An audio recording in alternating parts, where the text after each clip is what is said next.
let's know quickly. I put us on record immediately. We'll have this is our last session. I think that we have done good. We've done substantive content. So this will just be the final one to mop up nicely. But more importantly, to throw some a bit more light on the democracy paper by Kwame Gyekye, his advocacy for a return to the past, not just a wholesale return to the past tradition of African democratic, practices, but a critical one, one that subjects um, the practices, the theories, the values to scrutiny, and then picks up the useful aspect, the elegant aspects in our traditional past, especially pre-colonial, and then fine-tune them, appropriate them in the life of today. So that's his main thesis in the whole reference that we're given and you were introduced to last week. And then I advocated and encouraged you to look at the text itself again. And I suppose you would have done that because you would, not just because you'll answer a question, but I think it sums up the social and political philosophy. If we've done some social, thinking, but we would need to look at some political, philosophizing. And all this while we've been doing Rousseau, Locke, folks that are not typically uh, African oriented. And it is just about time that we contextualize some of these discourses and make them meaningful to our context. So that is what the last part of our discussions in the course was meant to do. It's twofold: to give some African focus to all the discussions we've had. Why African? Because we are reflecting on an African setting, even if we are extracting from non-African, whatever that label means anyway. Even if we are extracting from there, it should be meaningful to our practical existential context. So we are looking at that even in our reflection of what those social and political doctrines, whether economic, whether directly political, whether both political and social, we are tying everything into uh, Kwame Gyekye's paper, which I think gives us a good resource for that. And it is still relevant, it's not too uh, out of date. And even just to make the point a bit more forcefully, given that in our times, the discourse, the discussions, the point of focus is so relevant because in today's day and age, 2022, we are still having issues of what? Political unrest, not in America. There can be political competition and very, very tensed politicking, but unrest that leads to coup d'etat and military interventions would seem archaic, would seem like something that is outdated. Who is doing that now? But it is still present in our day and age, which gives some you know inspiration, or is it inspiration? We give some truth to the concerns that have been raised as far back as, look at this book, Tradition and Modernity, was written in 1997. This is 2022. The concerns that were relevant at the time that this renowned African thinker was writing, of course, he was soliciting the contemporary view then. It's still relevant today, telling us that there are some unanswered questions that you and I, that are being, you especially, who are being prepared to get into the world out there, would still be confronted with these issues in policy making, in everyday life, really. And so we must interrogate them a bit more. So that is the heartbeat. It's practically relevant now. It speaks to the African context as a starting point, even if it is extracting from other contexts. And then it puts what actuality to the conceptual thoughts that we've had from Rousseau and Rawls and others. Okay, so that's why we are engaging this text. And that is why, like I told you subsequently earlier, and then a bit more strongly last week, you will answer a compulsory question on this contribution, this topic, this paper, in that frame of discussion. So you see that there will be some result in this because Gyekye's advocacy is on what? A sense of belonging to the metanational whole. There are differences, ethnic ones, he mentions them. And we are going to go page by page, and then I will emphasize what I saw. If you also contribute, then it even makes the discussion more enriching because it's not a difficult text. It's just a bit extensive. Those who don't like reading would have read a page or two and gotten tired. I read everything. Like I've read it twice, and I'm not going to write an exam.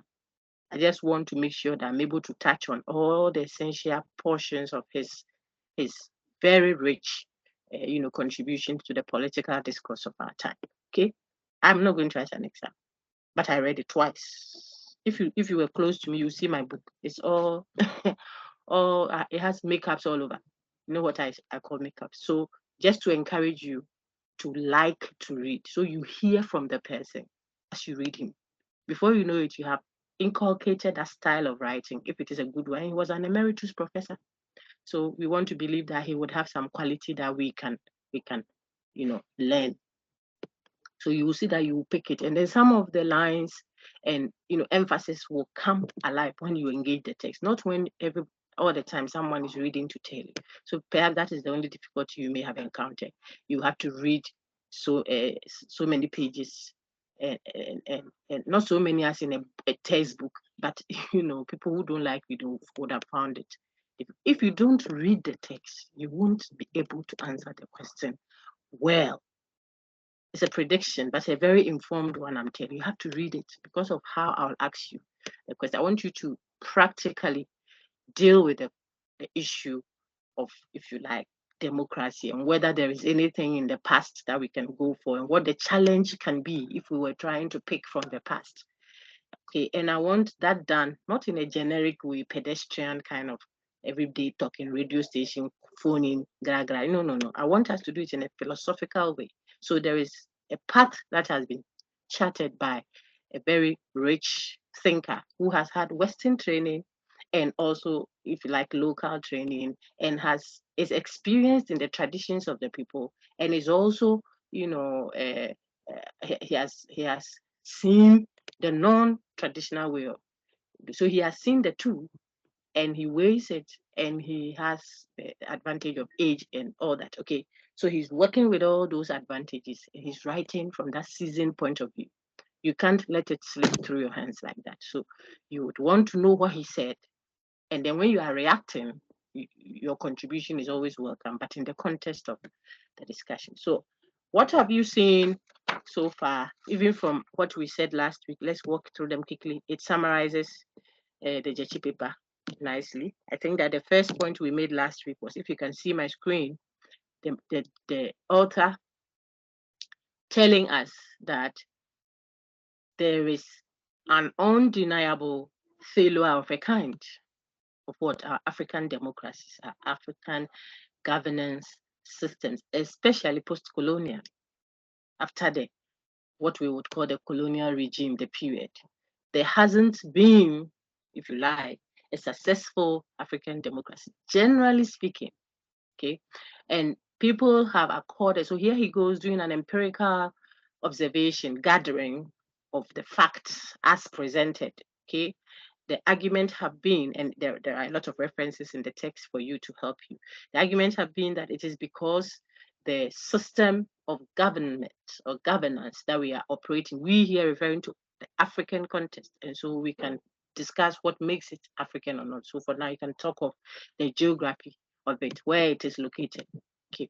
Now, what has made it almost impossible to have a successful governance system, according to the Gyekye observation of fact, not his view, but what has been captured as the reason for that is that one, the governments post-colonial Africa are practicing an alien system. Look on your screen, I've captured that. The system is not what they know. It is not theirs. Ownership. So if the shoe is yours, you know that it doesn't fit well. That's why you fill in with some foam or something so that it makes up for the small space left. It is yours. You wear it every day. You know which part of the heel is slanted. So how you walk when you are in the gravels and how you walk when you are on the smooth level, it is yours. So you know how to adjust it and tweak it here and there to fit well. The thing is not yours if you borrowed it, or not even borrowed, where you had in mind that you are going for someone else's shoes, so you'll be minded to practice and let it fit. Where it was imposed, you see, you have to go to the party and they say, wear that shoe, like Cinderella, sort of, wear that and go. Perhaps because it fits the one giving you that shoes motives. Okay, I said perhaps. Some have argued that way. Or perhaps because the one collecting whatever was imposed is also not asking the pertinent questions. And if you wore it for a year or two and you realize that it doesn't fit, you then have to make a decision and look for some folks, maybe cheap, or the one that is Ghana made that is not too expensive, but still meets the purpose, frees your toes, you can walk, with fresh air on you, stuff like that. I'm speaking figuratively here, okay? But you also keep wearing that thing that is not fitting. So this is the argument of some who think that the system, if you like, transmitted or imposed or handed over, whichever version of it you think of, is alien. And you're more there. So they don't know how to manage it. That's one. Or not that because it's alien, they cannot manage it, but because it's alien, they don't like it. So they are not even working at managing it. That's another side of the story. See? So the persons feel alienated, like the man is not my choice. So he might do everything, cut off his head and put in a plate. I don't like it. So I'm not even working at making the marriage work. So not just because it's alien, because then the argument would be others may have received alien systems, but have worked at making it suit them. So they have to do an adjustment here and fix the zip there and fix a button here and cut this side of it and put some gathers here. And so now the dress fits. So if it's alien, what is your problem? Make it work. That can be a reaction. The point is, well, sometimes because it's alien, but the people like it, they have been able to work at making it fit their own local system. Okay?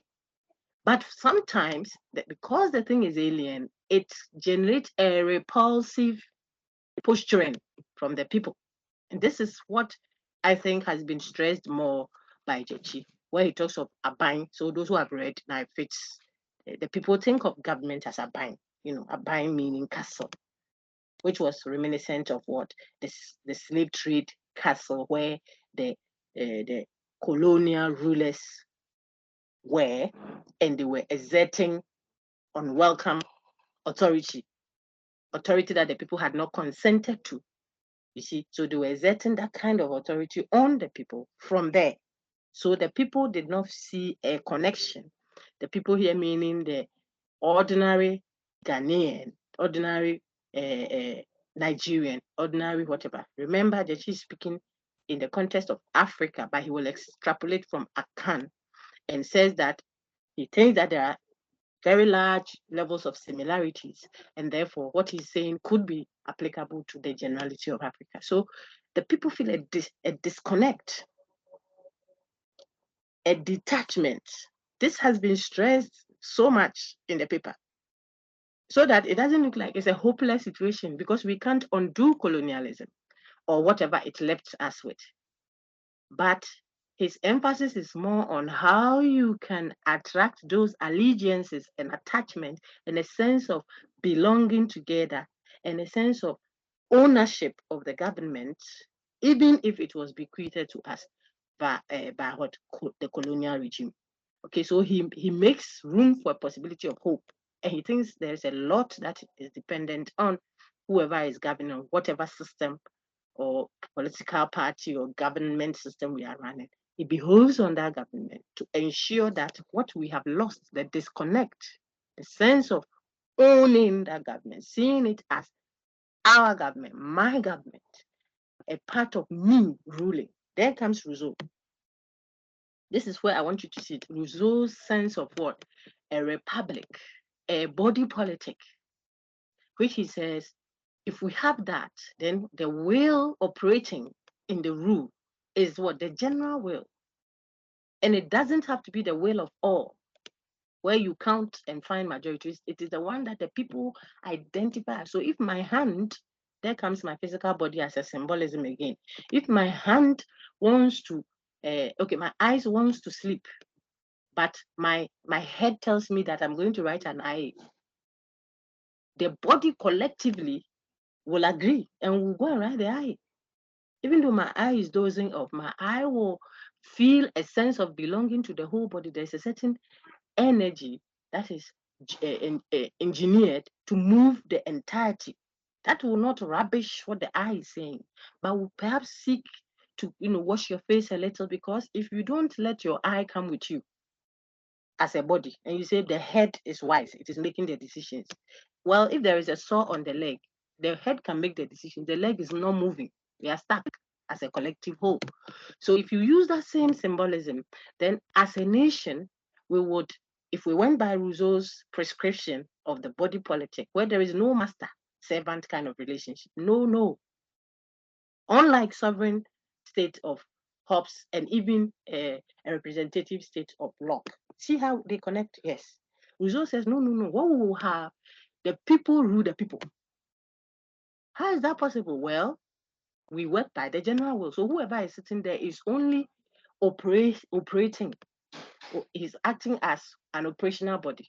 But we, the people, are the sovereign. How? So you go to that slide. We are collectively ruling ourselves. For who? For ourselves. By who? By ourselves.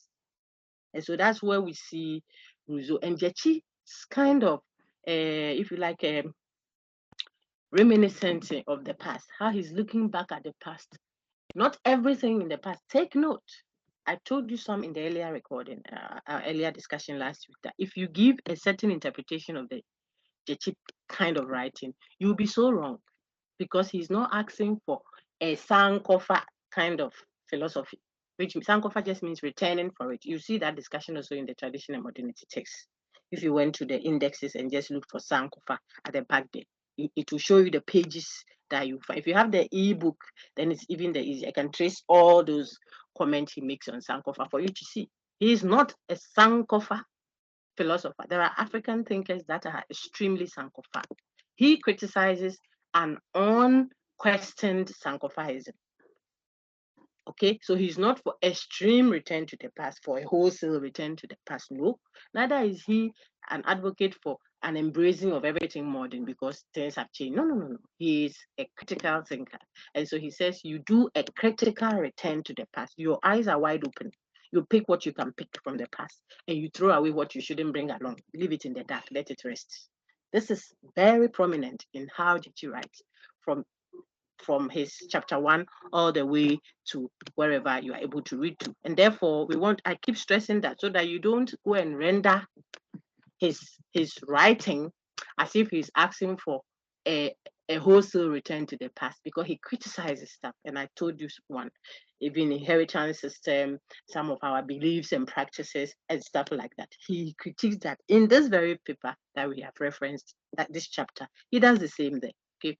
But then he is also wary, very, very, very wary of the wholesale rejection of everything in the past. Because he feels that if we were being philosophical and we were interrogating matters very well, we'll see how relevant consensual democracy is for our day and age, for example. You will see how he talks of the rule by consent of the people. They may not be part of the ruling, or they may not have a right to rule. So the people didn't have a sovereign kind of rule. So sovereign rule, no, the sovereignty where the people rule, as in they sit in the seat. No, because of the hereditary system of rule, and then the stratified kind of society. There's a royal family, then there are those in line and stuff like that. So the people, there wasn't what popular sovereignty per se in even what he is advocating for. Okay, so that one may not be pleasant. Why is it that some people must rule and they are the royals and we don't have to? Of course, you know that is happening even in our day and age now in certain so-called world democracies. They have a select few who will rule. So it is not news. And Gyekye mentions that if you say there is a royal family that rules without question from one generation to the other. That family rules. Don't say because of that we couldn't have had democratic features in our traditional setting. Because even 2022, as we speak now, there are systems, there are democracies that we call world democracy. We look up to. The British monarchy is an example. And they have a dedicated family line that rules. So if that was even happening in the traditional past of Africa, it wouldn't take away from it having what democratic features. The only issue is perhaps it had not matured, it had not gone through the process. This is coming from Gyekye as well, and I'm going page by page. All the things I'm telling, I'm picking them from his pages. So those who read it and made some highlight are getting some their thoughts a bit more organized to write essays. Okay. So the point is, if it had been allowed, these democratic features, values, theories, principles, some clearly outspoken and expressed, others not expressed, but it's in their practices. And so he highlights them for easy reference, for you to see that the people before colonialism and therefore the colonial kind of state structure, before that, there were not just inklings or traces, they were institutionalized democratic values and practices, and some of them are even theoretical. It is in the way that people think and conceptualize governance. So much so that it augured well for, there we go, a more democratic system. If the system itself wasn't even democratic, the features were there. So if it was allowed to, what is the point, mature, evolve, emerge, it would have been a better system than what we have now that is constantly generating, if you like, military interventions here and there. Okay. Remember, then he shows you that what we call Western democracies now that are so, beautiful and people applaud had also transitioned. There was no place for women, even in British, before. I mean, for centuries, the woman's place was, even some caliber of men were not given these democratic, entitlements that they have now. What has happened? Because then it had not matured. So if you judged the system at its teething stages, budding stages, then you would have thought of it as what, non-democratic. But it was allowed to evolve, emerge. Mm. Our own America. I tell my students that when we did Martin Luther King Jr.'s paper, you saw why there were seeming what disruptions and troubles and what have you, for which he wrote the letter from Birmingham jail. The issue being discussed was what? It's an institutional, legal what? Segregation, separation of people, human beings who were American but had restrictions because of their skin color. How democratic could that have been? But it has evolved. It is not same. It's not the same now. So the point that you make with the paper, the chapter, if you read it, is that if we allowed it, what are the features that he's saying we could have allowed them? Those features to evolve if there wasn't an intermittent, very deep cut of colonialism, and then not just the colonialism, but after that, when the colonialists supposedly had left or just at the corner, whatever it is, officially left, it behoved on the government after that to say that, look, you left us this shoe. I'm back to my example with the shoe. To wear. This one doesn't fit. We want to tweak it here and there. We'll cut it and make it slippers, Charlie Water, so we can move easily. Or we will tie rubber tie here and rubber tie there, make it hold our legs together. When children are learning to walk and you buy them slipper and they can't fit their legs in, a typical, local traditional home will find some rubber tie, very safe for the leg, and hold this side of it so that the child will fix it behind the what's that the name of that part of our heel, eh? So it will give the child some support until maybe a year or sometimes a year and a half. Then now the child can wear the slipper. Then you take what is behind off, and she can walk with it freely. We didn't do any tweaking. We just took it wholesale. So, ballot box voting back. And we have to run a parliament back. No traditional authority back. We are just absorbing them. And the people you want to go and apply that on do not recognize you. They don't. So a typical example, and then I can start taking feedbacks from you. I've covered everything I think is essential for the point, the main point that he's making. That your duty is to sip out. So he says they were democratic. What are the things that make them democratic? Then you will tell me now. Then what are the possible counter responses raised? Then you will tell me is there. Then how does he react to that? Then you will tell me. Then what similarities do you see in what he's proposing and what the social contract theorists and then even you yourself think is the way to go for them? Then you tell me. Those ones are yours. But the main line, the skeletal argumentation and whatever, the key point I've told you. Now, recently you saw, I think it was last week, we're supposed to do the government has announced, I want to state the mantra clearly. You are supposed to, Operation Clean Your Frontage, I think. I think it's a Greater Accra thing or something like that.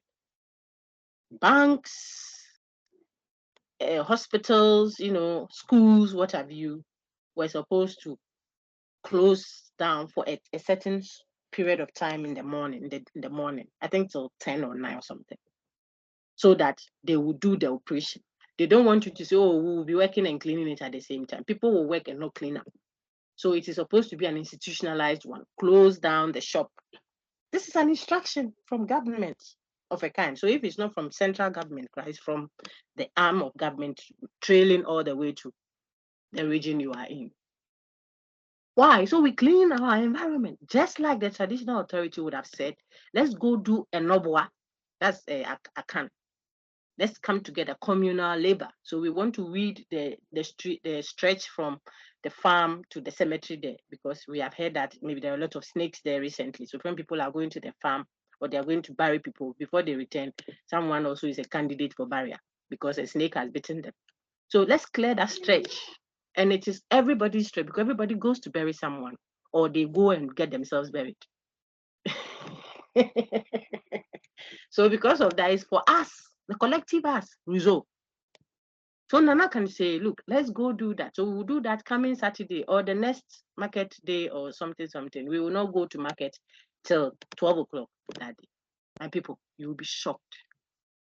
If Nana or I don't know, Togbe or someone gave that notice, he won't even be the one talking. It is the Ahinkwa, the messenger, the one who gong bita, who come gang. I go ni ken mo fe ma kashi alagbemi wa alagbemi, that is guy. I just spoke some guy. The king or the chief says to tell everyone in this neighborhood that coming Thursday all roads are blocked. Alagbemi, the roads are blocked. It's figurative, meaning that you don't want to do things the way you used to do them because our elders are going to encounter our forebears and then hear from them and then pacify them and then pay them obeisance and what have you. So no noise making, no so and so in the night. On that Thursday night, don't go outside after 11 p.m. or something like that. If we see you on the street, you've gone against it. I mean, the seriousness with which people will take this directive. I'm saying people who are not, this example is a Gan one, so people who are not Gans, who do not believe in the ancestral, whatever that the folks may be referencing, see, but who live there, acknowledge that they too, they come from some place. They are just visitors here, but they come from maybe Asante or North or Everland, and they acknowledge, listen, friends, they are traditional leadership. You know what a politician recently has gone to say, and now he himself, when the radio station folks called him, he says, I'm on a hideout. Look at how many people talk freely about our, excuse my language, our current political leadership, and they walk the streets and buy what you need. If you touch them, the whole Ghanaian community will come and talk against you, the politician. But the brother or the man is in there. I don't want to mention, but I know you know. Because this one will be online for years. Because so if you mention his name, if that thing is resolved, then you have to be accountable for referencing him like that. But currently, he is on a hideout. The man is dusted. A candidate himself who wanted to be a politician. Why is he afraid? They're talking about traditional leader. The people revere their traditional leader. He himself says that the prayer the people said, they poured libation and ostracized him, quote and unquote, of a kind that don't come near this traditional, palace because of what you said against. It is an accusation which this man could withdraw or, pay charges for what have you. He hasn't killed anybody. But I'm telling you, it's a serious matter. He himself says because of what they did, they poured libation and cut the head of is it a goat or a sheep? I think it was a sheep. And prayed their traditional prayer on it and said things. So he knows that if he goes there at the time that they haven't overturned that libation, he will have the gods to deal with. This is someone who wants to be president. He stood as a candidate. I don't know if he went through the vetting process or something. He could have been our president. He's afraid of what the prayer of the traditional authority folks have done. Why am I saying this? The attachment, the reverence, the sense of, how do I even capture it? The sense of, if it was the court that sends to come and take someone, some people say, I'm not going until they bring, I don't know if the lawyers amongst you, until they subpoena them. You're not afraid. This one, the person is not subpoenaed. He hasn't subpoena you. If you like, come to Malaysia. You pass there. Now they themselves are extending a hand to you. You can come and tell us why. They say, I'm afraid if I come like that there, without you turning that prayer. So what am I saying? Is it fear? Not always about even fear of the religious bit. No, it is a certain degree of reverence, a sense of understanding, meaningfully understanding the system that is operating in governance, understanding the procedures of what? Registering your displeasure. You can't throw words here and there. Why? Because the people know that even if Nana is wrong, you don't turn point your left finger at your hometown. You do it in a certain way. So what's the point? The people own it. They own the system of government. They see that this is ours. And I'm saying that I may be a fancy living in a Garland. I will accord the same reverence to a large extent to the Ga authority there. Sometimes not because I'm even living there, no, but because I also come from somewhere that I acknowledge that kind of what ethnicity or traditional authority over me. So I extend same here. Do we do that to the metanational state, which largely is considered alien? That was the point I was making with my long talk, the alien one. And not alien meaning that we don't know how to operate it. We are asking for help. But sometimes alien meaning that we don't like it. So they call it Aban Juma, government work. You saw that also in Gyekye. Yeah. So if it is DVLA and I'm checking roadworthy, this one is government work. The school is government school. The hospital is government hospital. So the beds can be dirty. Really? If it is mine here meaning you and I and Ejata together. So if you hurt my eye, you have hurt me. Even though it didn't hurt my toe directly. But if you hurt my eye, my toe will be angry at you because now that my eye is blinded, I can't move. Apologies, my specialty. I can't move to the place I'm going to easily. So toe is affected. Toe can go and hit a rock or a stone in the middle of the road because you have hurt eye. So the toe can get as angry at you as the hand can get or the eye can get. Why? Because it is a new body politic. The people see themselves as one. So someone is in Accra, he's offended by the way you treated her ancestral folks in some Volta region. She doesn't even go there, perhaps. She won't do anything there. But she sees herself as ever. Living in Accra, bread buttered here, investment, everything here, may never go there for her life. But she sees herself as such. So if you speak and say these people, they're this, she's offended. to the point that she can take you on. Even the political party she's associated with can be influenced by that. You can cut your head and put in plate and give to her. She's not satisfied. That's an example. Let the people, therefore, says Gyekye, let them own, let them see themselves as part of the whole. Don't detach them from the governance by the way you are behaving, because it will have repercussions. And so if you got all of those, you see why the alien system argument is very strong both ways. And then comes those that talk about the disposition of the African political leader. And that one can easily, I mean, if you compare the three, you can throw that out. What kind of insult would that be? That they are just greedy by nature. they are not people of integrity. That's a judgment that can be influenced by what? The colonialist thinking, or better still, an arrogant kind of thinking. For you to say that some people are just by nature corrupt, and let's say nature and so on, they are disposed to being what? People of what? Corrupt virtues. Not at all. If we were speaking from the African perspective, then there is so much to own up for when it comes to moral systems, moral virtues, virtue of communality, a sense of belonging. It is the African, the typical African, that will get off her seat or will be instructed by the authority, by the, sorry, my father is speaking, get up. Or grandma is coming. Why are you sitting? Somebody is holding that bag. Why wouldn't you collect it to help him or her? Almost the point of being inquisitive. You will read our very fine socio-political thinker, and they tell you we were so extremely concerned about other persons that sometimes it looks like you are inquisitive. You see one person, how are you? Hey, and your mother? Hey, yesterday was she released from the what's the expression? Discharged from hospital. Oh, I see. Did she give birth to twins?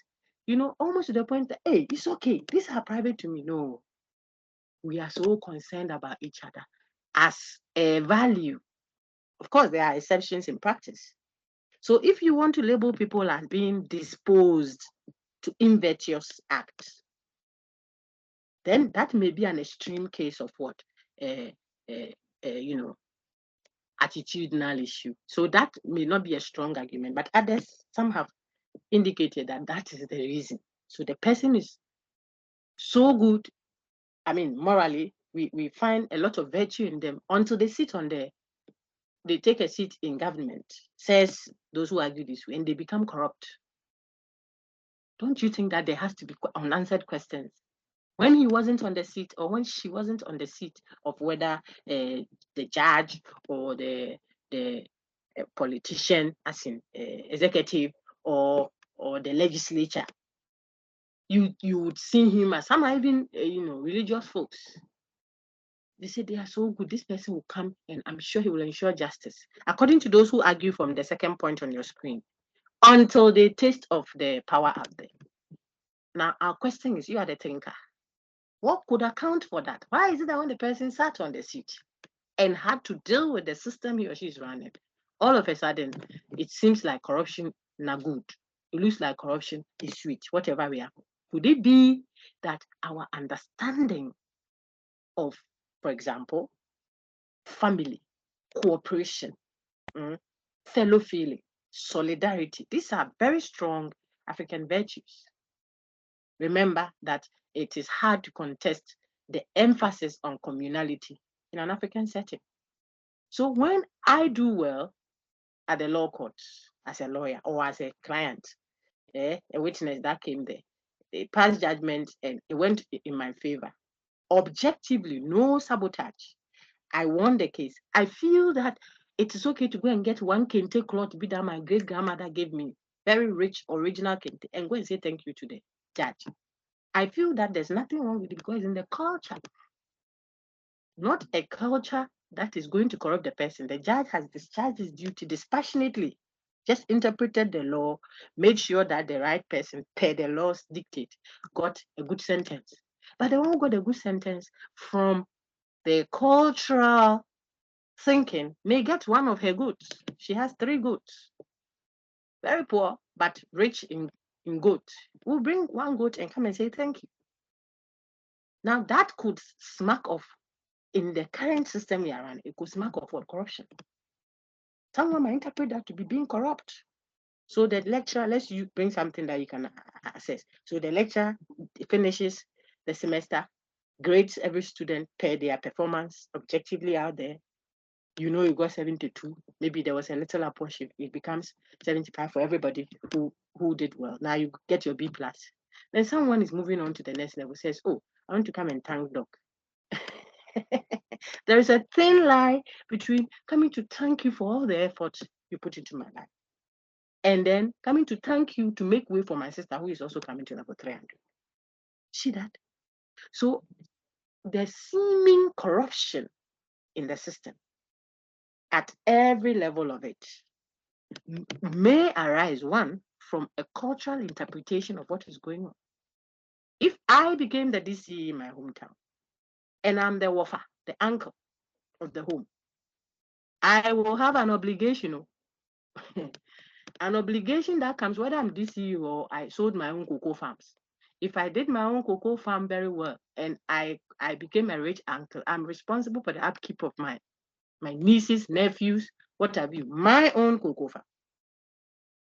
Now, if that same person gets a government appointment of a kind, whichever one comes to mind, because we are dealing with a corruption, look at the second point, lack of certain moral dispositional virtues, something they are not patient, the people are corruptible, they don't know how to moderate, they don't have moderation. I'll take moderation when I'm discussing funerals in a minute, for you to see that perhaps it is a misinterpretation, perhaps, of what the people think. They have a culture, a way of life. Okay, so what? So the industrious uncle is accountable per the cultural thinking of what? His mother, his nurses, nephews and nieces, his brother's wife, who is going to deliver at the hospital, and the brother doesn't have resources to be able to take care of, the delivery bills and what have you. They are all wafa. Wafa, they will call wafa. Uncle, good morning. Please, mommy, this is uncle. So the person calls it a niece or a nephew. Talking about her own mother or his own mother, who is the uncle's sister.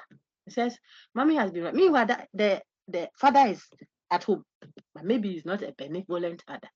The benevolence of uncle is what is respected, valued, cherished to make him a very communal person that they can say, oh, wait, oh, you need papa. This person is a very is a human being, not human being there also.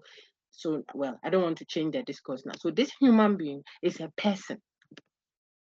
So he feels that responsibility and he will take care of them. Now, if you put that person in a government office, in charge of telecom or whatever, give me the example. If he goes there, the same thinking people will be applied. If you are not careful, it will be family and friends, and our political leadership continue to suffer that accusation. Because the cultural system of the people, you should see why it is important to make sure that the way the people live, which of course evolves, it won't be the same throughout, but it will take time. Let it be a gradual process. Let them evolve ways of living. Otherwise, they are interpreting their roles and their positions and their places in governance by the way they live. How else should they do that? So you help to orient people. And then where the system we are operating doesn't recognize that, you reorient the system. So it is a marrying of the two. There's plantain here, there's cassava here. You have to keep pounding and pounding and pounding until you get a good mix. So that some run a democracy that accommodates monarchy and parliament. You think they are foolish? No, it works for them. But we don't have a monarchy in the US. Why? Why should the US tell Britain that what they are running is not a democracy? It is. Democracy. I said that in the first lecture. The people's way of living and way of ruling themselves by themselves, for themselves, which recognizes free expression. It touches on that. The traditional setting. Even the youngest youth will be allowed to speak their mind at the Gabo marketplace of ideas, negotiation, question asking, mediation, just like what happens at the market. Oh, give me 2 cedis. No, I'll give you 5 cedis. Just consensual approach, because you want money and I want your product. So you have something I want and I have something you have. That's the posture at the market. So when we open air, in other words, we gather to discuss an issue, we have that posture. Minority, majority, be anyhow. There is nothing like you are minor and I'm majority. I can be minor and majority for the issue being discussed. When we finish and we ensure that everybody's perspective is somewhat met, we are done. Not that we start a system. Some people belong. Listen to the language. They are fixed to a minority until a new government comes. And others are fixed to a majority. What kind of, entrenched failure is that? We have set it up to fail. Because I am coming to a discourse and I'm already labeled a minority. What do you think I'll do? All we need is accounting to make a decision. Gyekye touches on that. Then another group too is coming to that discussion. I am labeled a majority. I'm already a boss. So even if what I'm going to do, quote and unquote, is useless, I am already a boss. All we need is accounting. 1, 2, 3. What kind of system? How can there be ownership of the decision made? Where the people can own it and say, oh, we all said we should go to IMF. So because of that, even if it has gone bad, look, let's see how we can do. How can it be so? You see? So we set ourselves up for a certain failure. It wasn't so, says Jesse, in the traditional setting. The chief or the executive, there was nothing like executive. It is Nana and his council says, Nana and his council. Even the person delivering is the Ochiame. Get it? And the council, you saw what Gyekye says about the council. The council is made up of from the family heads, the immediate nuclear family representation in the extended family represented in the, what's the next Ebushia, in the next level too.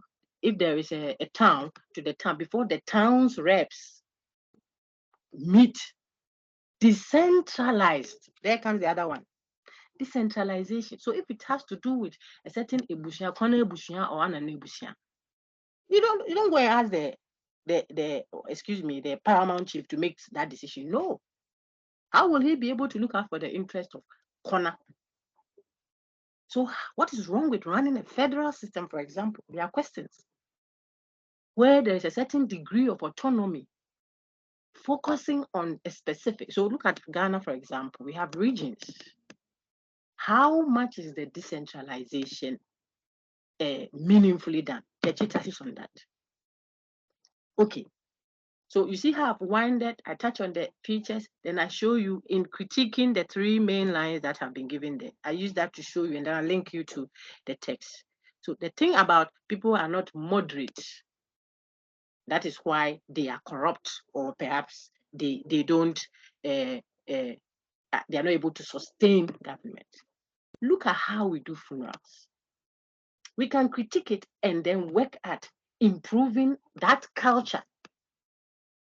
Okay, if we did that, if I say improving, perhaps it's judgmental, but thinking of how else to understand how we should send our very important family folks to the other world.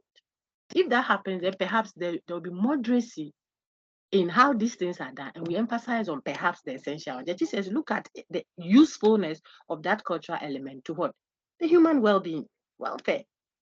That should be the standard. Whether past product or present, look at whether it augurs well for human what? Well-being. If you did that, you can know what to pick from the past that has been thrown away. And you know what to throw away in the future. In other words, in this modern world, some things won't help. Then you know what to pick in this future and what to throw away for the past. So the standard, the strainer, what you use to strain the useful values, elements for the life of today would be what? The standard of what? Human well-being, the human being's welfare. Does this help for human beings' welfare if we put women in the kitchen? all the time. Will it work for the life of today? If you ask yourself those pertinent questions, could it be that women also have something to contribute to that discussion about whether to plant corn or to plant cotton? She cannot say anything about that too. Doesn't have brains. If you say it is in the place of a child to break the back of a tortoise or crocodile, I've forgotten one of them. So the child is trying to prompt, oh, daddy, I think that the way we are doing this one, you should say, keep quiet, you're a child. How can that encourage scientific inquiry? Question asking, you won't allow the child. So if this is how you are doing things in the past, does it augur well for the well-being of society? You can throw that out and pick the alternative. Why? Because it's not helping us to progress. So this is what Gyekye is saying we should do. Now the moderacy thing. So if we think how we are sending our forebears, those who pass on to the other world, those who die, really. If we think this elaborate, over-extensive, and I am minded here because people lose. I have lost my mother some years back.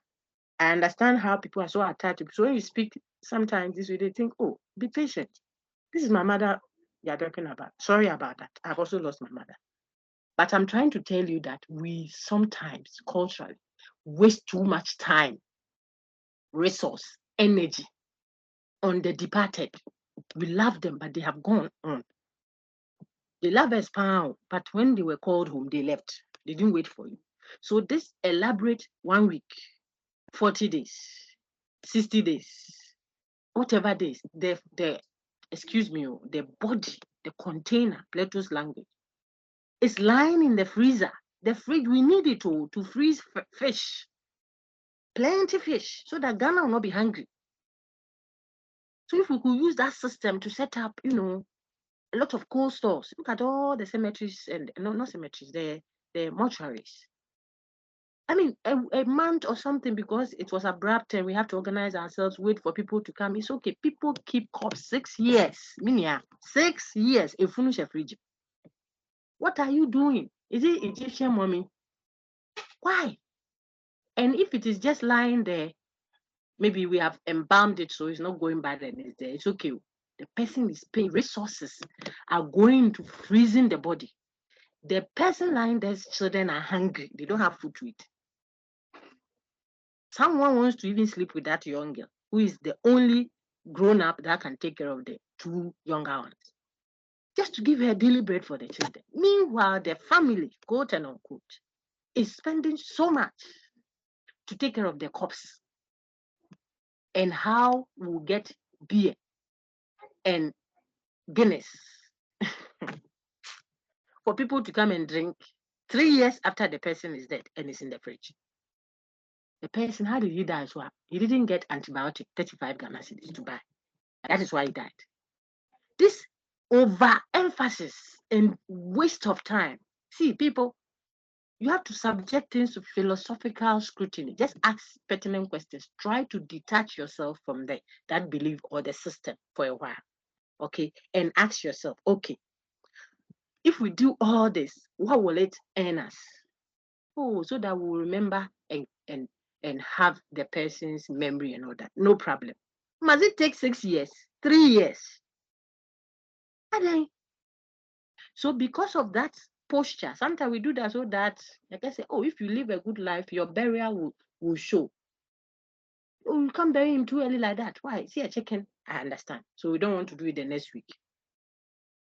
But I tell you, the research say, look, the cloth that cloth, the kind of some of the clothes they have to go and get it designed. And then they get bales of it, different versions of it, the one with the embroidery and the one without it, to show who has money and who doesn't have at someone's death. Hey, if we have that thinking, look, why am I talking about it? If that is how we think and how we behave and live culturally, then it will come to bear when the person occupies a governance position. Why? Because if he is, so let's find something that is less controversial. Is the CEO of, no, not CEO, what's the name of, is that how they label them? Chief Executive Officer of whichever government agency. And his uncle, or no, let's make it a bit more close, his mother God forbid, passes on to glory, how do you want him to come and do a very respectful, funeral for the mother, but not too extravagant? How? The culture says, hey, you are the son of this so and so and so so and so man, and he has passed, and you occupy so and so place. Is this the kind of funeral I did for your mother?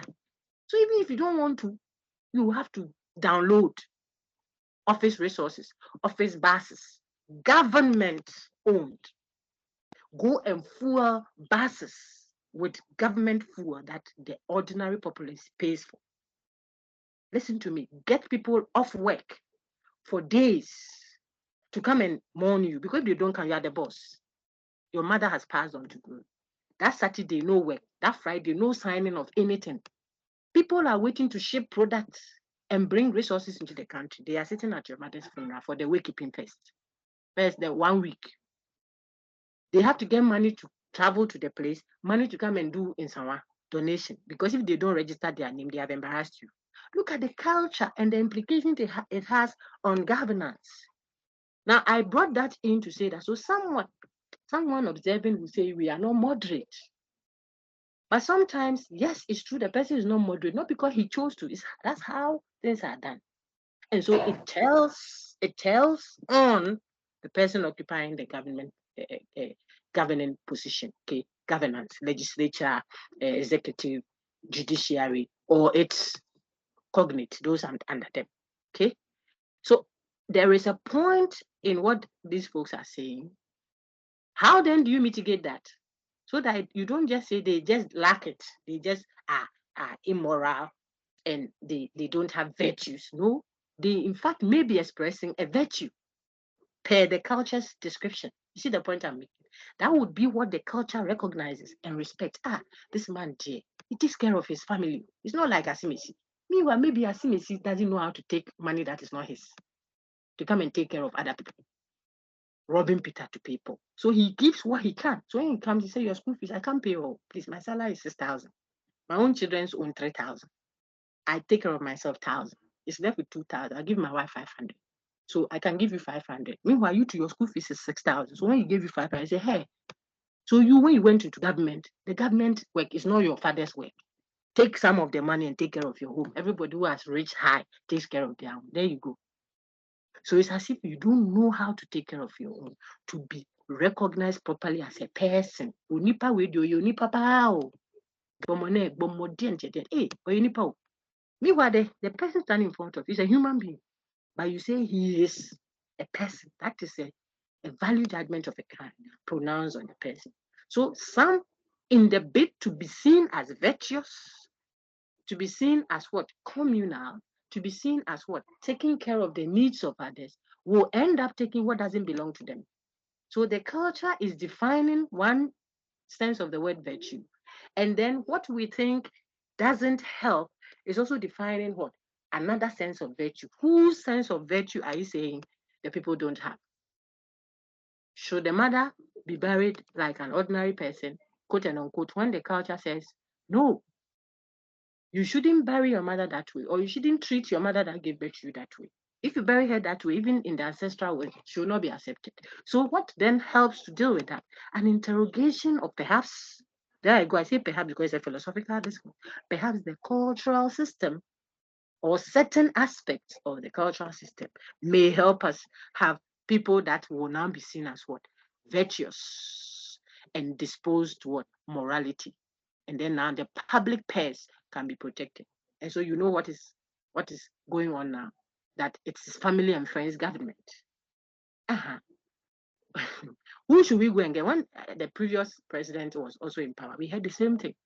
And then you have given the thing to box out to your family and family and family. The man comes from a family, an African setting. Listen to how I'm speaking. I'm not saying that should be done or that shouldn't be done. I'm laying bare the facts so you can interrogate what the actual diagnosis of the problem is. He comes from a family. You, if the person was your uncle and you went there, admission.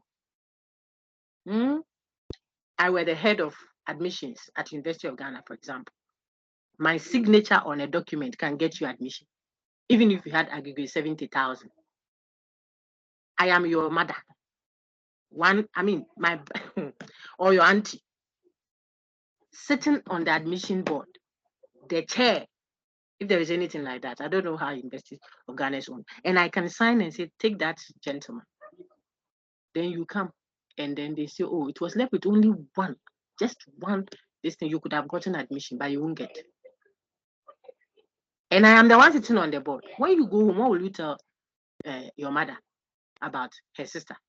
You say, hey, mommy, your sister, she's so wicked. I didn't know we have such wicked people in this world. Your own niece, there you go. That's what you say. Your own niece wants admission. You watch and let other people enter. That's what they will say. You have thrown away your own intestines and packed it up with chaff, rubbish. But you didn't get the grade that gets you admission. Why won't you go home? Why did you even apply in the first place? When you know you don't, you are bringing it on because you know it is your auntie that is there. That is the problem. Does that mean that we cannot have a system that the system should be based on merit? So if we talk about that and we work on that, then those who are applying for a job, those who want to sit at a place of rule, those who are administering our resources as a nation, will feel free to work purely on merit and not on, I know you, you don't know me. I know you don't. And so the system we are running must accommodate that. Otherwise, we may be laying the blame at the wrong place and thinking that it is a human person that is not virtuous, that is disposed to corruption, that doesn't know how to be moderate. There are people, they don't even want outlandish, what's the expression? Too pronounced parties. But you'll be told, look, you are the so and so of so and so. It's your birthday, you have to do something. Oh, just do something. Otherwise, it looks like you, and then the person would just have to come and do something and dance upside down, offbeat. The system, the cultural practices infiltrate the system. That's why it's important to run a political system or a socioeconomic system that coheres. There I go with the word. Coheres with what? That coheres with the cultural system, or better still, to work on the cultural system so that it will diffuse itself of all the things that draw back governance. It is a conversation, but it's not a wholesale, the people are corrupt. That is why they can't run government. Or the people, no. Okay. And then the third one was the military interruptions, where we know that it's a consequence, if you like, of the earlier one. If people feel that they are not being dealt with well, the military folks are human beings. Quote and unquote, pardon me, they are not animals. And they just don't get up and say, oh, we are coming to oust a certain government. No. I reference the recent coups, not to give any credence or impetus to military intervention. No matter what it is, it's always helpful to speak and engage and intervene. But sometimes it looks like there is no other way out. It looks like it's done to use the gun to get the person off the seat. And you see the populace jumping in the streets and celebrating. Okay? So if it happens so, and there are military interruptions, the point is does it restore, does it quickly restore civilian government? And how justifiable can these interruptions be? Because then it means it gives some justification to what? Unauthorized rule, even if it was momentary. It means you are telling us that it can be okay to rule without the people's consent, even if you did it for 30 seconds. As soon as that happens, there is recipe for possible interruption again, because someone who doesn't like how you are ruling will also come and interrupt, and then there is no peace. Okay, so we can't give justification to the military interruption, but something that is what accounts for the failed, okay, democratic systems that we have. Now, I want to take your comments. I have given you everything I think I saw that is relevant to the paper, and I intentionally spoke throughout in a way that if you picked the recording afterwards and you want to refer to it, you won't struggle too much to get the gist of the paper, which doesn't mean You should therefore close the book and put it down. I said you are answering a compulsory question on that, 30 marks. So you do yourself some good if you read the paper. So what are some of the things that Gyekye highlights as what integral or central to traditional African democracies, or traditional African system of rules that he thinks express democracy or democratic features? We want to be careful not to make it look all golden as if it was fine, because there were negatives or there were aspects that wouldn't have augured well for democracy. But he believed that if things were allowed to unfold, rule out, then it would have emerged. The dirty things would come out of it. The unpleasant, inelegant aspect would have been dropped off. That is how human society really grows. And so it would have come out anyway. And then we would have had a purer, better system of democracy than the imposed one. Okay. So what are some of them? And I think we can start our discussion from there. Put up your hand. What did you see, according to Gyekye, that are features of a system traditionally that you can call democracy? I'm on his page 116 to 117. Thank you very much. Ohenewa, please go ahead.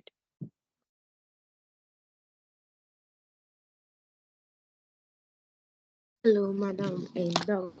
I can hear you, Ohenewa. Go ahead.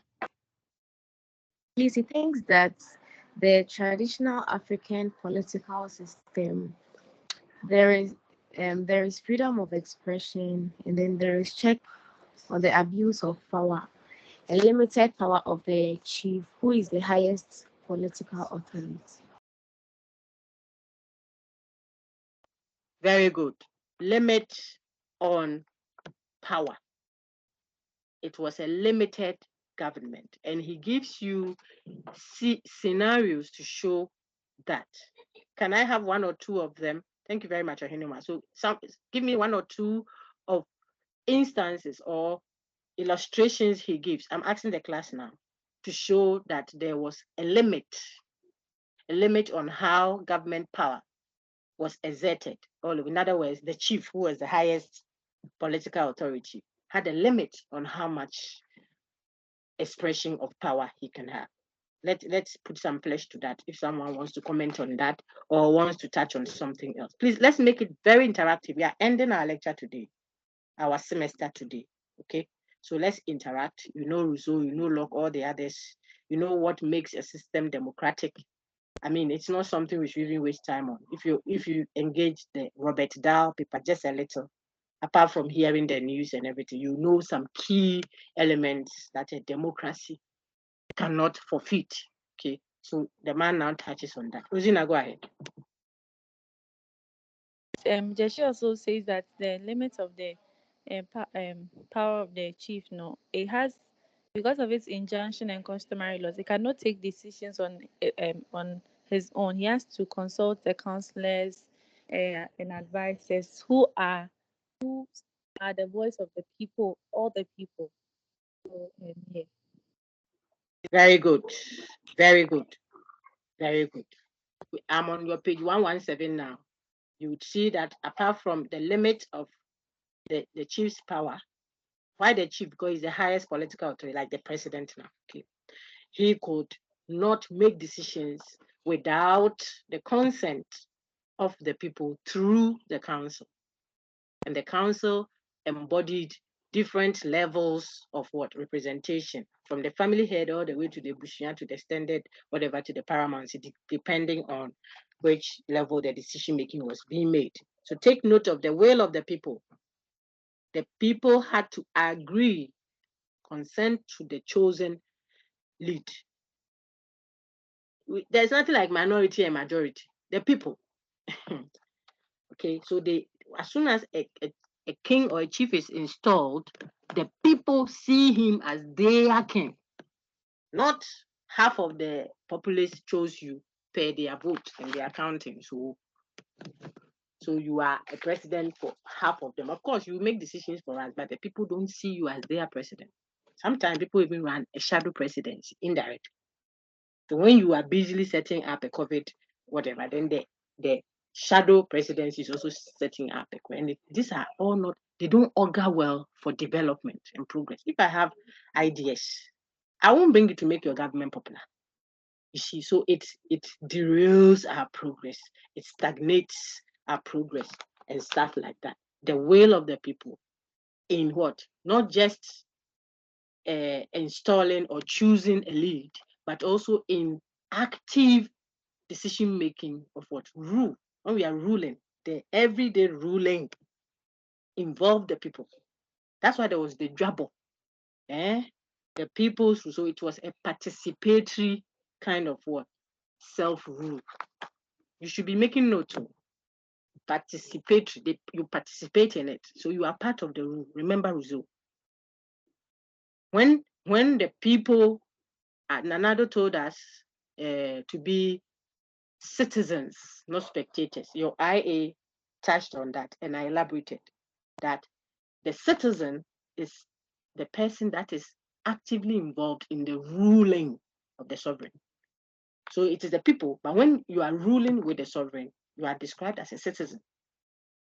Therefore, participatory democracy is what Gyekye thinks was happening at the time. The people are part of the decision. Should we do a market? Should we build a market or we should build a bridge? They will say, okay, let's go and put it before this and come. Then the council will also put it before reps from the families. Then the families go. Even now that things are so corrupted. I was telling you last week, those who like the traditional very, they know they do family meetings either every weekend or every 2 weeks or monthly. Some do an ebusia. I'm a fancy, so I Oyoko for this person is so and so of the Oyoko clan, and he especially at funerals and those things. It's a time so people still recognize this. Before the decision is made at that high level, it trails all the way to the unit, the family unit. Sometimes far away Accra, but you are part of that decision. Okay, so it's participatory. Not that we have left the ruling for some Leviathan to do. Then we are there saying yes sir, yes sir. It would detach, disconnect the people. And for our African pre-colonized multinational context, multinational means different or multi-ethnic group, is worse. You can look at my paper that I'll find it for you. I think it's a traditional authority. I'll look at it and share. I touch on that. We have a multinational composition, a medley of what? Ethnic groupings, different ethnic groups, and each member of the so-called ethnic group identifies as a nation. So there is an Achim, Asante, Gadangbe, Anglo, Abudu, and that. Look at the different levels of belonging. The people see themselves as that before they think of Ghana. We shouldn't be deceptive. We know we are one Ghana.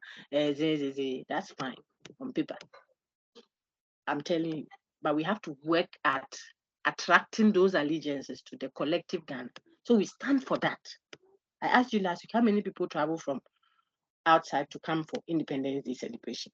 That me my Ghana is good. No, but like a Kwambo festival or Kundum or Ojra or something. But people buy tickets all over the world and they're coming home to celebrate, festival. Because the people connect to the traditional leadership. We have to exploit that sense of belonging. We shouldn't throw it away. I need to give you that paper. Maybe it will be useful to someone. Okay, we shouldn't say that, that thing is what is generating the problem. The people must not connect to their. No. You can't force people to love you. Rather, attract it. Let them see that what they get from their local, if you like, ethnic groupings, they get the same thing from the nation, as in the international collective. They see that Ghana thinks about them that way. When there is a resource to share, they get their fair share, just like hopefully at the traditional ethnic level they get. Because they don't get, they see it as their own. They believe either falsely or actually, they believe that what they are Asante or they are Ga. It might not even be something they can substantiate logically and historically, but they see themselves as such. So that they already have an advantage at the ethnic level. Even if the chief or king doesn't do anything from them, for them, they see themselves as such. So that sense of ownership is already there. You are now going to fight for them to identify as Ghana. because the person believes that he is an Ewe, and so her identity straddles Togo and Ghana. You have used a colonial boundary to separate them, and you think that because of that line, he will not see himself as both Ghan. He won't say he's Ghanaian or Togolese. He's Ewe at that border, or he's in Zima. So you bring your colonial margin, the line, demarcation, and say you are Ghanaian. If she says she's in Zima, then Zima is both Cote d'Ivoire and Ghana. To me, go and sleep. So when you are voting in Ghana, you come and vote. When you are voting Cote d'Ivoire, to vote or Togo. It is a cultural thing. So you have to negotiate it well. Otherwise, you create confusion in your own falsely created state called Ghana. Falsely created because it was done by the whip of the colonial ruler. The same is happening in Nigeria and some other places. Okay, so you have to be mature about it and realize the person baths in Ghana and goes to wear his shirt in Togo. And you said what? He's not Ghanaian, he's Togolese. And when you go to Togo, you Togo people, you say he's not Togolese, Ghanaian. He's Ewe. Finished. Ewe is in Togo and in Ghana. He's both. What is that? Inclusive sense of the disjunction. You can't throw them. If you take them here, they belong there. If you take them here too, they belong there. Just an example to show you some of the ways to interpret. So you massage those areas with a lot of tact so you can win the allegiance of the people. And if that is done, they own the governance, so they will contribute to its welfare. They will not do that which will be detrimental, other factors held constant, okay, to the welfare of the collective as they will fight and make sure that the integrity of the nation that is theirs is held constant. This is where we need to go. They will participate in government. They will contribute. They will make sure their will is given expression. Because you, the one sitting up there, sees them as part of the whole. So you give recognition to their will, whether minority or majority, rich or poor, dominant or subjugated. They will be a Ghanaian. So we are trying to create Rousseau's, ideal, if you like, conception of the state, which is what? The collective as the body politic. That is where we must reach. And Gyekye says there's a picture of that in traditional African setting that we may not be looking. So participatory governance was the second point I tried to emphasize. Anybody wants to add? I don't see any hand up. We have talked about popular government, and even though not popular sovereignty, we've said that is the page 118. That's what it says there. I have stressed free discussion, and Gyekye gives you beautiful examples from authors that are not even, in most cases, not even African. You see, but they just did an empirical observation of what they saw in the way the people carried themselves. So it is a first-hand information. Some had lived in Africa then for 3 decades, that's 30 years plus, and what have you. And they observed, and they could tell that sometimes the chief was like just a puppet in the hands of the people. He doesn't make any decision. You tell him something, you say, let me go and consult with the people.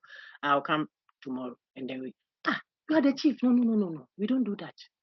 I'm going to consult Abrewa. And Abrewa is council. And council is a representation of the people. And that representation will also go and tell their representation. Because Tikru Nkwejina, Gyekye quotes that one head does not go into council. Because wisdom is not in one head. You saw all those proverbs in the text. You should learn them. So free discussion was the third point.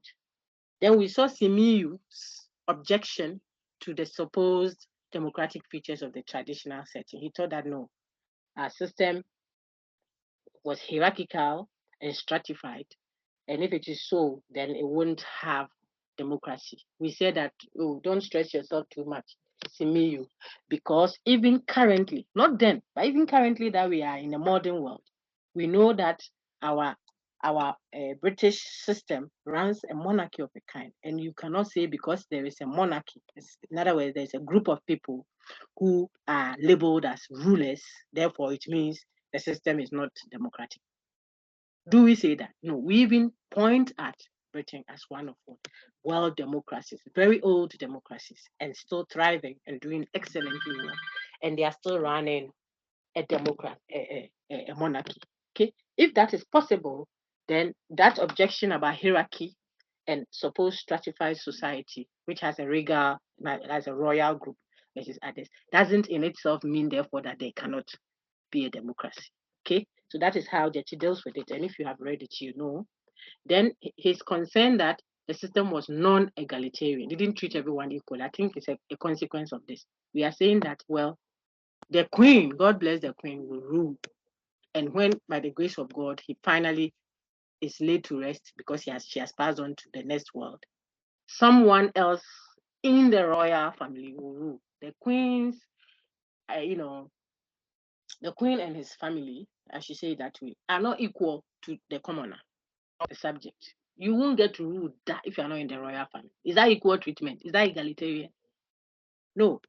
But does that make the British monarchy or the British system any less a democracy? No, it doesn't. So perhaps we may have concerns that Simiyu is pointing at, which must be addressed, yes. And Gyekye touches on that, the socioeconomic concerns. So he doesn't think you should just do political, whatever, political rule. You must also be concerned about the socioeconomic factors. So that is not in contention. We have to improve that. But it doesn't take away from the system being democratic. This is the point, okay? You saw it.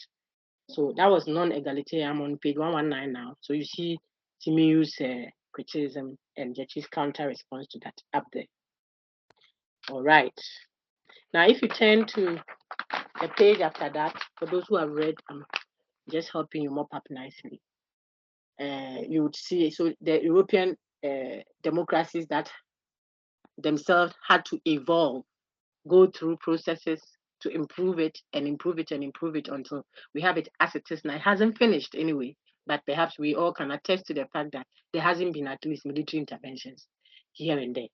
So it suggests that they are perhaps doing something better than how we are running our system of government.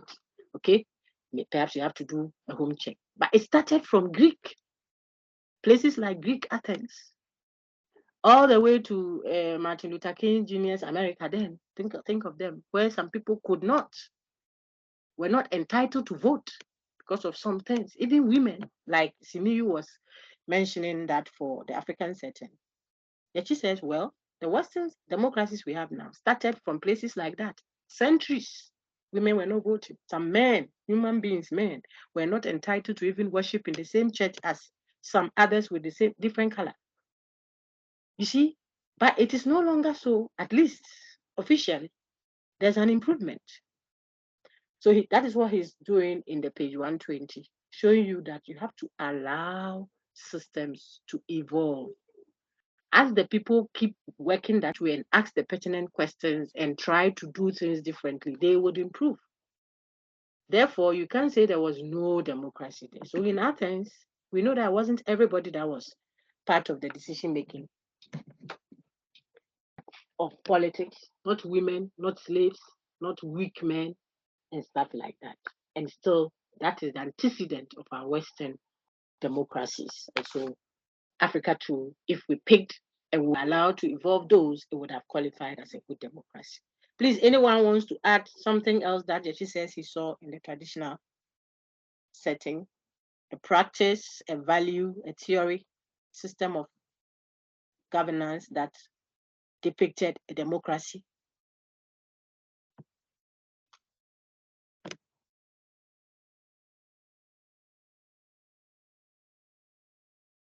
Hey, nobody. So decentralization, if you come to page 121, you see decentralization there. That's the discussion going on there. Key to what he calls a democratic practice. It means that free expression is important, participation in the governance is important, which will then lead to what ownership. The people will feel that it is theirs. That's why they will participate in it, not when it is for some people versus them. Okay? Then we have seen, what's the thing? A decentralized system. I also saw the rule by consent. So you don't impose yourself on people. People choose you. So they see you as Yebano, our son. our somebody, maybe our whoever who is ruling us, they don't get offended. If you go wrong, they want to correct. No, but you shouldn't have said that. So I think next time you should do it this way. This thing you got for us that we don't like. They feel free to because they see it as our thing. Okay, so acceptability of the chief to the commoners is key. Then you see the injunctions that the king, swears, the oath that he has to swear when he's being put into power. After he has gone through all the processes of acceptability, he now vouch to stand and obey the people. Look at the terms of it. That is on page 122. You will see it is all about the people. About the people. We don't want him to tell us that this when we call him. When there's flooding and we are stranded, we don't want to find him going for holiday. When we don't have a place to lay our heads, and we ask, where is our rep to do something for us? He said, oh, Wada. Hey, he's asleep. We don't want him to be greedy or her to be greedy, okay? So those injunctions are ongoing at 122. Typifying what the expectation is. You cannot rule us by your wishes. You rule us by our wishes, what we, the people, say. Okay, so the chief elaborates on that, and then we'll see that these are emanating from a certain conception of what the human being. We all have a certain aspect of onyame. So you may not be rich, but you are a human being. You may not have a high status in society, but you are a human being fundamentally. So it undergirded what? An egalitarian treatment of all people, including the chief. In fact, for some, the chief was restricted from having to own certain properties or selling stool land. So the lands are for the stool or the people, so that you don't have the ability to say, oh, we need to do so and so, so I've sold it, and then you corrupt yourself. The system checked that. Okay. Now page 123. That is where you see the Ejabo somewhere in the middle there. Okay. The chief makes an allusion of the fact that then the account system that he has, presented, that account system would have a certain kind of social contract theory, a contract between the people and the supposed chosen lead. So that is where it resonates with Locke, Rousseau, Hume, and the others that we studied. Contractual kind of agreement. In the middle there, you will see consensus arising from the marketplace of ideas, the ejabo. When we bodra and we interrogate and we negotiate and we bargain and we compromise and deliberate and agree on something by everyone coming halfway for the other, so that everyone is relatively satisfied. That is what generates a consensual reconciliatory approach to decisions. So you may not get all that you wanted, but your view would be somewhat captured. And that's why it takes a lot of deliberation. The people that are capturing the observation of the traditional folks at work, they say the people will talk and talk and talk over palm wine until there is some kind of agreement. Okay, agreement not meaning that there weren't opposing views. No, we are not like sheep following, when they say, everybody is going, like they don't think. No, the people think they oppose, there is opposition. It means people critically evaluate and assess. Don't get yourself insulted by saying that, oh, they always agreed on everything. That means they don't think. But the point is, even for them to start deliberating at all and trying to negotiate and compromise tells you that the starting point has somewhat disagreeing positions. But it is not a minority versus a majority. No, that one is entrenched. You are already given a tag. You must play minority and this must play majority. That's the problem. It's not a ballot box voting, counting 1, 2, 3, 4. There's a time for that. But the starting point is more reconciliatory negotiation. I know I may have a strong point, but I'm interested in why you also think otherwise, because it is all for us, the collectivers. Okay, adopt that as a group leader, as a project lead, as a bank manager, as whatever, and you see how the working environment will be, other than that bossy Leviathan posture or the one that says, I'm the boss, you are the people, follow.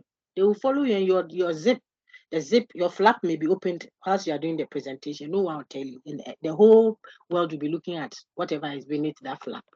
Because you don't allow people to even contribute to anything. So they shut up and look at you.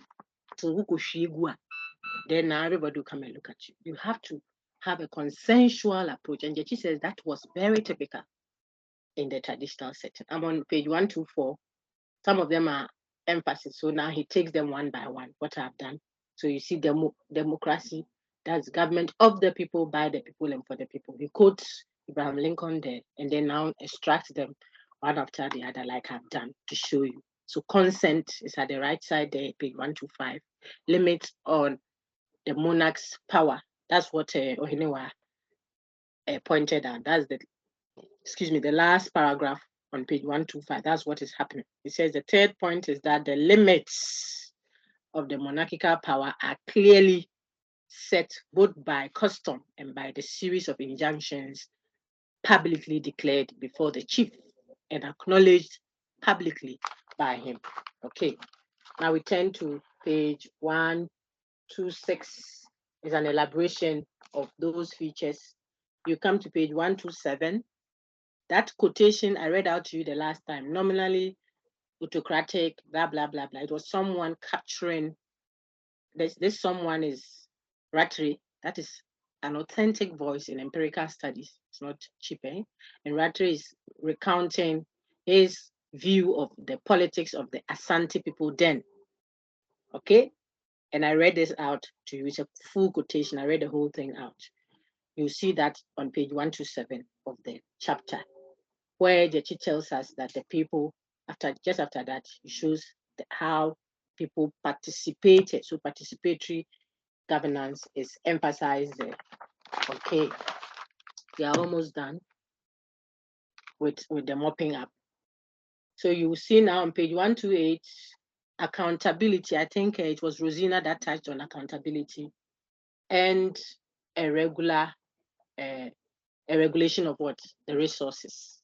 Resources were regulated. You can't do things in a certain way. You can't sell properties like that because you have the ability to. They will oust you. I think I have to give you my reference. I'll give it to Enoch to share on your platforms here. The paper, I think it was just done this 2022. They published it this 2022. And I read some of the things out of it from the PhD that I've extracted. Chiefs that were what's the expression? I want to use the tree one. Yeah, raw monasem pabwa. They were ousted.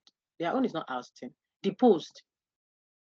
Because either they were too extravagant, there we go, or they were taxing the people too much, or they were just selling stool properties and stuff like that. Okay. So it was not allowed. Then the Abain thing comes again, page 128 down there, you see it. The people had who keeps unmuting the thing? I've muted you intentionally so you don't have interruptions. Okay, keep it muted. On page 128, down there, the last paragraph, I think some few lines down, you see that people could access the ruler.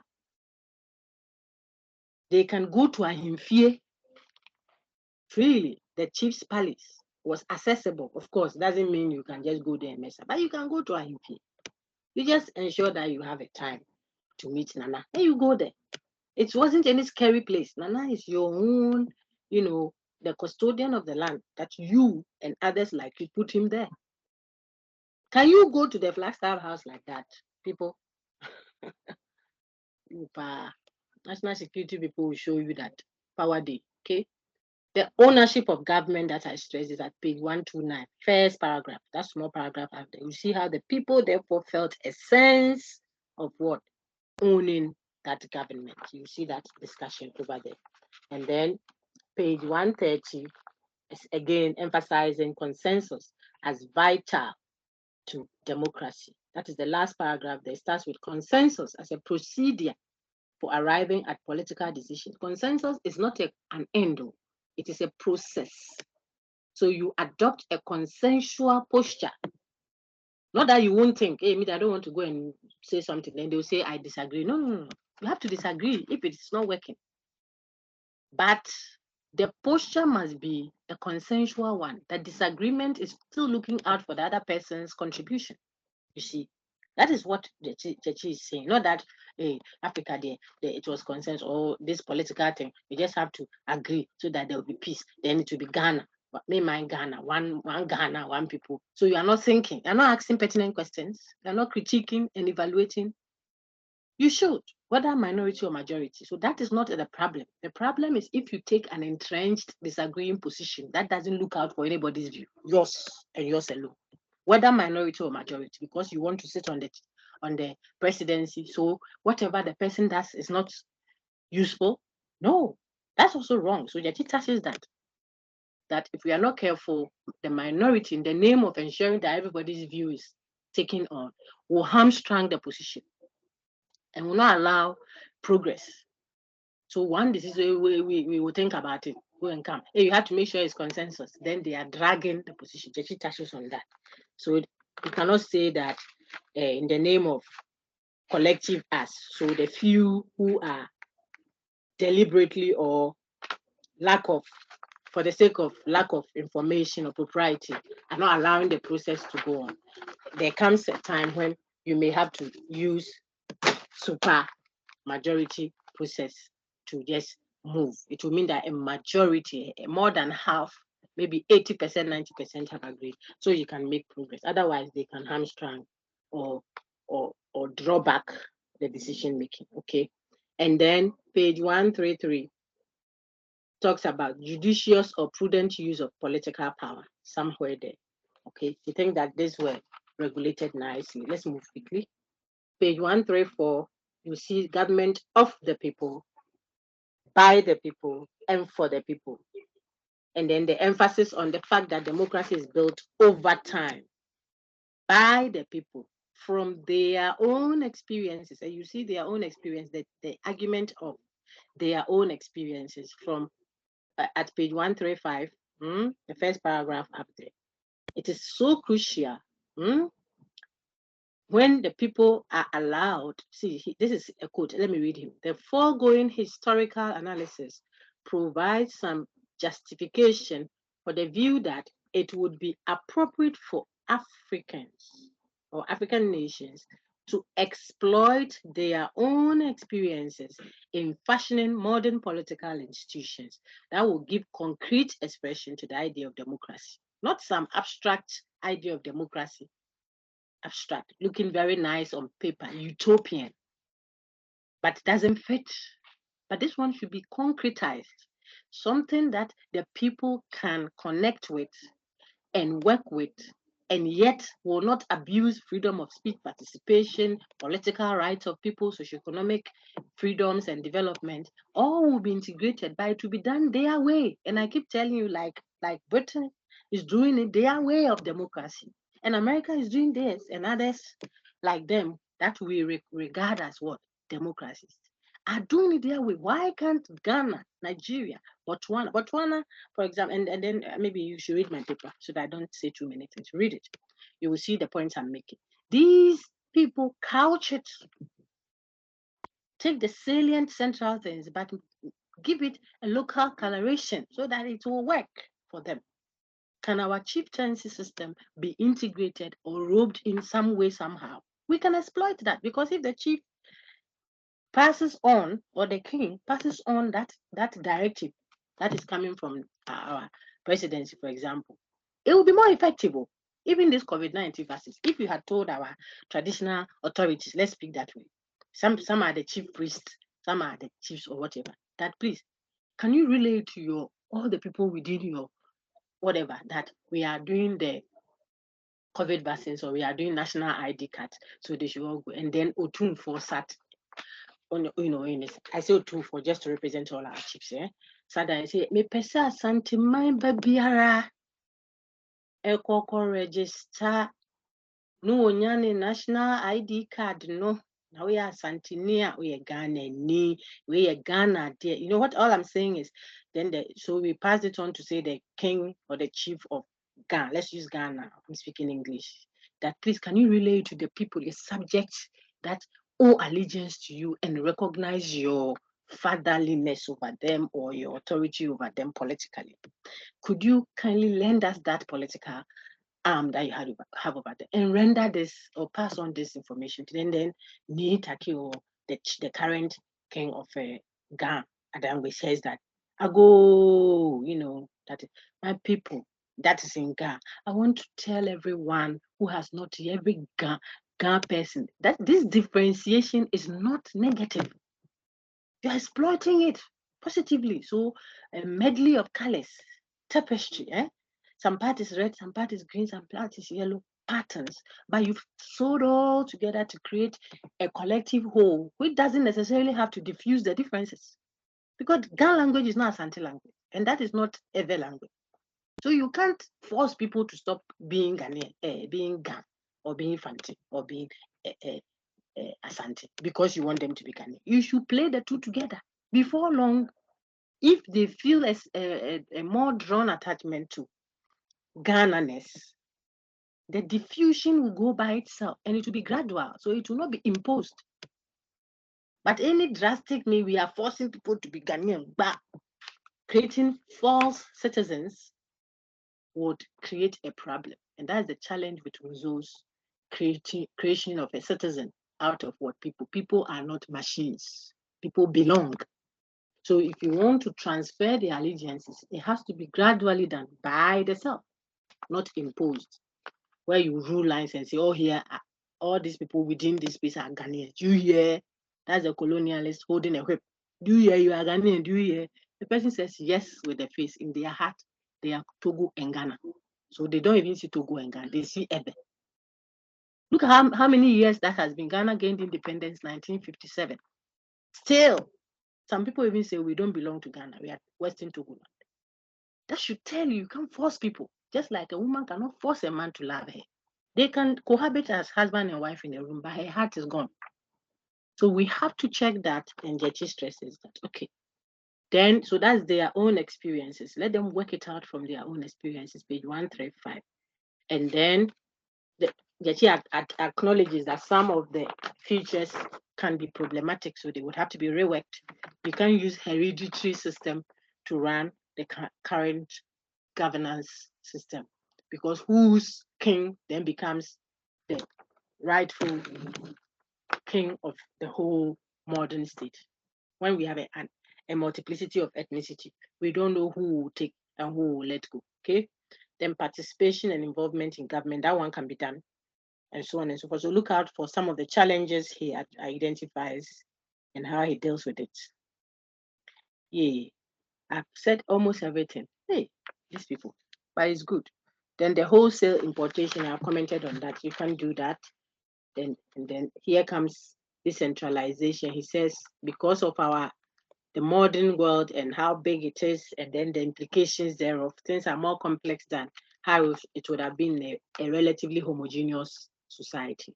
Therefore, sometimes we may have to use referendum to get ideas from the generality of the people if representation is not helping. So that would deepen further decentralization. And then if we adopt a consensual approach, then people will be more inclusive. The representation will be a more inclusive one, and ultimately we'll have a better democracy. As for the talk about not emphasizing political democracy to the detriment of social and economic democracy, he thinks that you should integrate all. So that's what you are saying in page 141. Okay, page 141 is talking about how you should integrate. The second paragraph he thinks that you should integrate political democracy. That means individual freedom. You are a member of a police, so you should have a direct, right to who rules you and how you are ruled and stuff like that. That's the political bit. But that should not be detached from you having a right to what? Social equality and what? Freedoms. So the two aspects should be integrated. That's the discussion going on here. It shouldn't be one.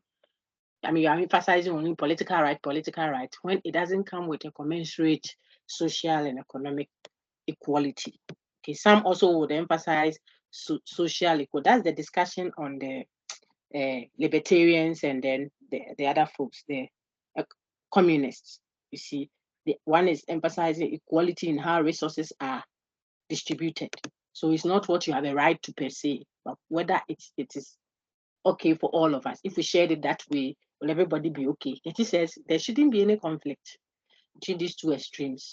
In pursuing political freedoms, we must also look out for what social and economic equality, and the two can be worked into each other. That is the discussion he makes at page 141, and then he finally concludes that beautiful, beautiful chapter in page 145, where he tells us a summary of everything he's done in the paper.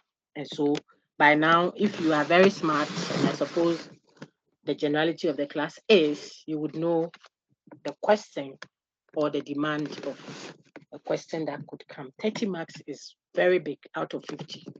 See, it's more than half the mark. So you would want to write very well. You will know that it will make a very big demand of you. We may consider one other, which is optional. Then that would count for maybe 15 marks and 5 marks for clarity and what have you. Or better still, 20 marks for the second question and then 30 for the compulsory question. I'm so done. Ask me any questions that you have if you do, and I'll work at thrashing them out for you. Let's be quick about it so that you don't have too lengthy a recording, because everything that I have communicated to help you open the text is very heavy and you will need time to open them out. So the earlier we are able to finish, the better for you. I want to take any questions generally on the content and then also on exam or stuff like that. Eunice, go ahead. Doc, good afternoon. Good afternoon, Eunice. This by essentialism has consequences for democratic politics. Please, what has consequences for democratic politics? I didn't hear the first. Essentialism. Essentialism. You mention, yes. Mm-hmm. Go ahead. Has consequences for democratic politics. What did he mean by that? Essentialism. Yes. Is it Gyekye that said so, please, or I said so? Yes. No, it was inside the. Which page? Let's go there and see what he said so that I can look at it. You remember the page? I want to know the sense of essentialism he was referring to. Okay. So if you have some few minutes and you can check, please check it and then I can address that for you. Any other question?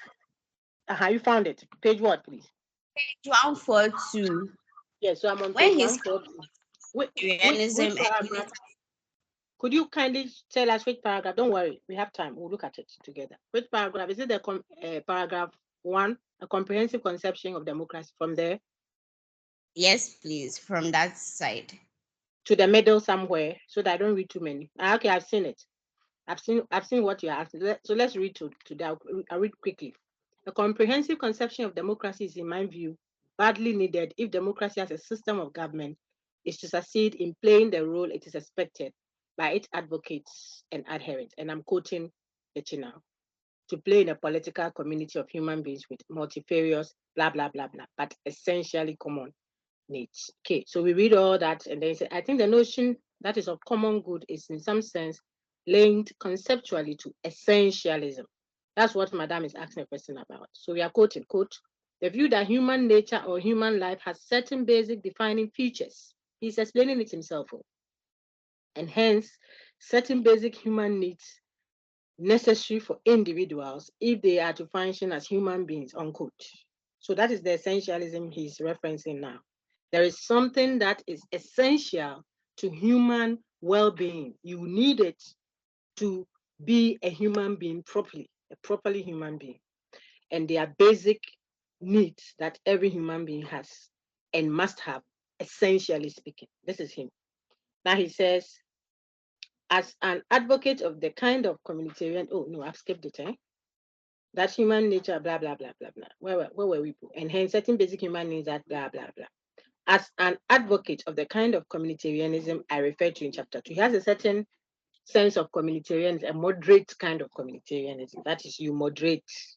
You don't go strictly for community to the detriment of individual. And you don't also pursue individual without equal recognition for community. So he moderates the communitarian view. If you want an elaboration on that, you can read his paper. I am, because of that, he says, I am committed to essentialism. Which essentialism? We just read it together. So I am the type, this is Gyekye speaking now, I believe that human beings, regardless of where they are found on this earth, have certain basic needs that are what? Essential to their being. And therefore, that can be the focus of determining whether we are pursuing a comprehensive kind of democracy or not. A comprehensive one looks out not just for political freedoms, democracies, but also social and economic freedoms. And he says the standing mark, what you look out for to ensure that the human beings are enjoying their democracies, whether political or social or economic. That's the comprehensive one he refers to. You should look out for what? Whether we are meeting the basic essential needs of human beings. And that's what he referenced earlier. Okay. Things that are necessary to the certain basic defining features that make the human being what and his life good. I think the notion, that is, I'm quoting again, of common good is in some sense linked conceptually to essentialism. What is the essentialism here? The view that, I'm quoting, quote, human nature or human life has certain basic defining features and hence certain basic human needs necessary for individuals if they are to function as human beings at all. If I can put some flesh to it, I'll say every human being eats, every human being breathes, every human being has desires, uniqueness, wishes. So you cannot impose your kind of a government on me. You have to respect my human beingness. I'm a dignified human person. I choose. You must respect that. So these can form the basic uh, foundations on which to build a democracy holistically, one that looks at political interest, economic interest, social interest. Erica, I hope that helps. Yes, please. Good. Any other question, please?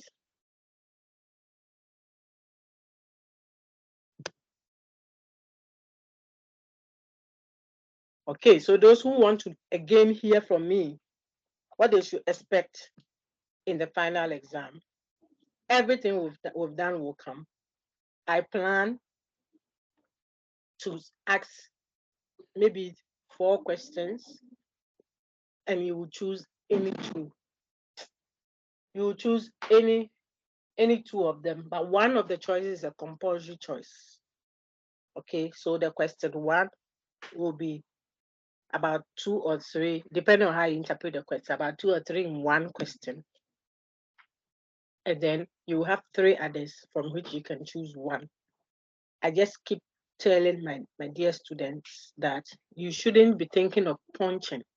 Say you say, well, I'll just focus on Rousseau, or I'll focus on what's the other gentleman. You know, I like him a little, his paper, Autonomy and Authority, Wolf. So I'm going to study Wolf's paper so that if that question comes, I'll do that one plus the compulsory one. Okay, Agbena, you don't know, because the Wolf question may come pregnant with Martin Luther King.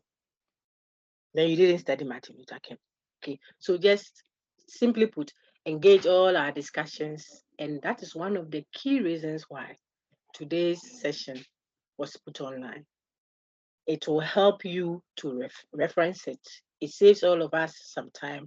1 or 2 people that are having clashes, clashes because of the nature of their courses and how they are all courses, so they have to fly between the 2. If it is recorded, they're able to access it. This is a compulsory question. It can take you out of A, out of B plus, out of B. If you don't get it, it is carrying 30 marks. So sometimes the instincts are that you should reach a greater number through a channel that is what's the thing, worthwhile for many of you. So even if you couldn't log in now, the session is recorded. You will have the link. It is on your Sakai. You can play it over and over again, and it will guide your reading of the content, because I will make a demand of you.